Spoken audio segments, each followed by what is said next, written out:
Aku tergantung prasangka hambaku kepadaku. Sehingga kalau kita yakin sama Allah, sebesar apa keyakinan kita, sebesar itu juga pertolongan Allah dalam hidup kita. Bismillahirrahmanirrahim. Makanya kalau mau tawakal sama Allah itu yang utuh, jangan tanggung. Kalau mau menyerahkan satu urusan kepada Allah itu yang utuh, jangan tanggung. Apa utuhnya? Yakinnya yang utuh.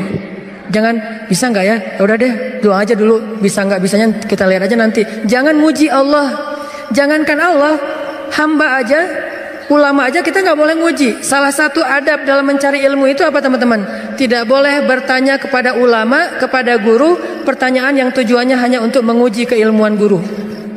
Itu adab mencari ilmu, nggak boleh. Sengaja nanya, Ustaz saya mau nanya, coba sebutkan ayat ini, jadi kayak ujian ya. Itu tidak boleh dalam adab mencari ilmu.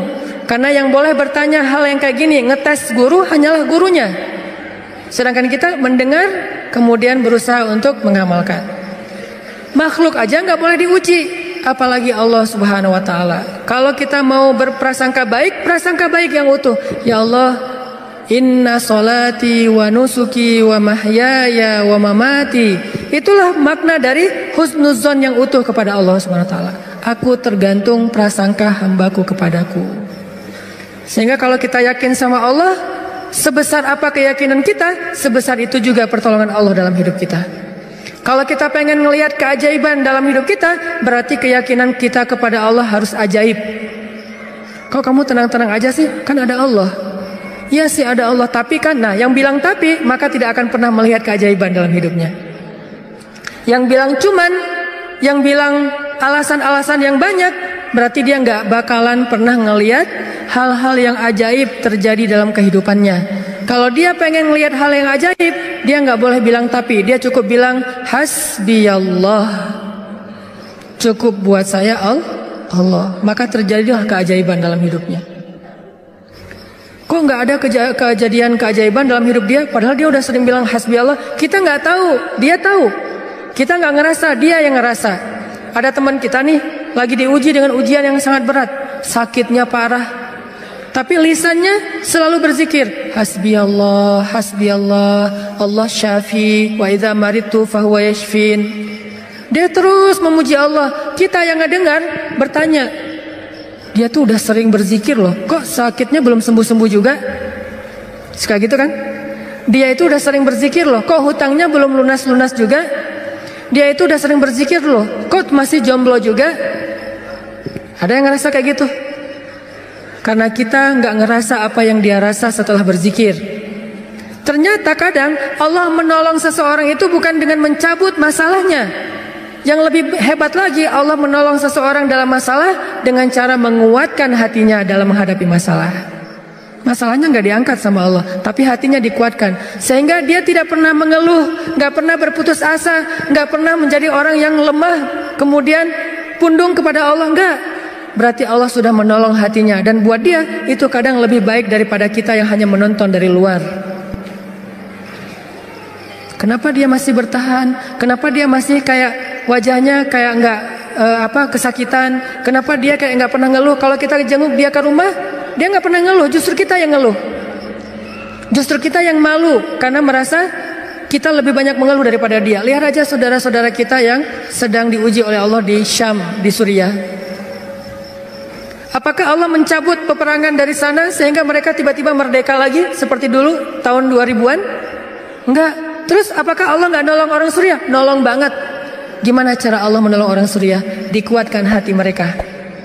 Mungkin kalau kita berada di posisi yang sama, dari dulu kita udah putus asa tuh. Berat banget kan ujian di Suriah? Anak kecil yang harus jadi ayah dan ibu buat adiknya yang masih kecil. Padahal dia juga masih SD, tapi udah jadi orang tua buat adiknya. Anak kecil yang tangan dan kakinya putus karena tertimbun dengan reruntuhan bangunan, lalu harus diamputasi, harus dijahit lukanya tanpa ada obat bius. Apa yang dia baca dan menahan rasa sakit? Dia baca Al-Quran. Lagi dijahit nih, lukanya yang menganga, dijahit, nggak pakai obat bius. Biusnya apa? Membaca Al-Quran. Apakah kita bisa membius diri kita dengan membaca Al-Quran? Bisa, bius total. Begitu baca Quran, ngantuk langsung ya. Kalau bius lokal belum bisa, bius total ya. Duh nggak bisa tidur. Terus ngapain? Dengerin Al-Quran, langsung tidur. Kalau sahabat Nabi dengar Al-Quran nggak bisa tidur. Kalau kita nggak bisa tidur, dengar Quran. Kebalikan dari sahabat Nabi. Umar tuh kalau lagi malam baca Quran pasti nggak bisa tidur. Kita kalau nggak bisa tidur pasti baca Quran langsung tidur. Kadang-kadang baca Qurannya baru Bismillah udah tidur. Apalagi di dalam sholat. Kalau imamnya bacanya panjang, itu obat bius banget tuh. Langsung pada tunduk kan ya. Begitu kita dengar bacaan Al-Quran. Apa yang membuat mereka kuat? Pertolongan Allah. Saat dijahit lukanya, mereka baca Bismillahirrahmanirrahim, Alif Lam Mim, sambil dijahit. Dzalikal kitabu la raiba fihi hudal lil muttaqin. Dijahit lagi dijahit. Dan bukan satu luka, ada beberapa luka di sekujur tubuhnya. Alladzina yu'minuna bil ghaibi wa yuqimunas salata wa mimma razaqnahum yunfiqun. Coba lihat. Itulah pertolongan Allah untuk anak-anak ini. Allah tidak mengangkat luka mereka, Allah tidak mengangkat kezaliman dalam kehidupan mereka, tetapi Allah menguatkan hati mereka, dan itulah penjagaan Allah kepada mereka. Sedangkan orang yang tidak dikuatkan hatinya, baru juga diputusin sudah bunuh diri, gagal pula. Kalau bunuh diri berhasil masih mending, bunuh diri gagal lah gitu. Loncat dari jembatan kesangkut misalnya, gak enak banget kan ya. Ada dulu yang pengen bunuh diri karena ditolak sama ceweknya. Kebetulan di depan rumah ceweknya itu ada truk lagi berhenti, terus dia balapan, sengaja nabrakin dirinya ke truk yang lagi berhenti, tepat di depan rumah ceweknya. Kenapa? Pengen nunjukin ke ceweknya, aku gak bisa hidup tanpa kamu. Coba. Kenapa bisa kejadian kayak gini? Karena hatinya tidak dikuatkan. Kenapa ada orang yang berkali-kali diputusin, tetap aja datang lagi. Kuat banget tuh hatinya. Berkali-kali diputusin, datang lagi. Bukan datang ke yang lain, datang ke yang sama. Sampai orang yang putusinnya, yang putus asa memutuskan, akhirnya menerima. Nah, di sini berarti bukan soal layak dan tidak, soal siapa yang paling sabar ya. Kan kata Umar bin Khattab, rahasia kemenangan dalam satu pertarungan, ini yang ngomong jawaranya ya, Umar bukan saya. Kalau saya mungkin bukan petarung, kalau Umar kan petarung. Dia ngomong apa? Rahasia kemenangan dalam satu pertarungan bukan teknik, bukan kekuatan fisik, tapi ketahanan, kesabaran. Siapa yang paling sabar, dia yang akan menang. Siapa yang paling sabar sampai ronde 10, maka dialah yang menang. Begitu juga dalam kehidupan, siapa yang paling kuat, dialah yang akan sukses, yang paling sabar. Ternyata kadang Allah menolong kita bukan dengan cara buat hidup kita nggak ada masalah. Justru kadang masalah itu kuliah buat kita.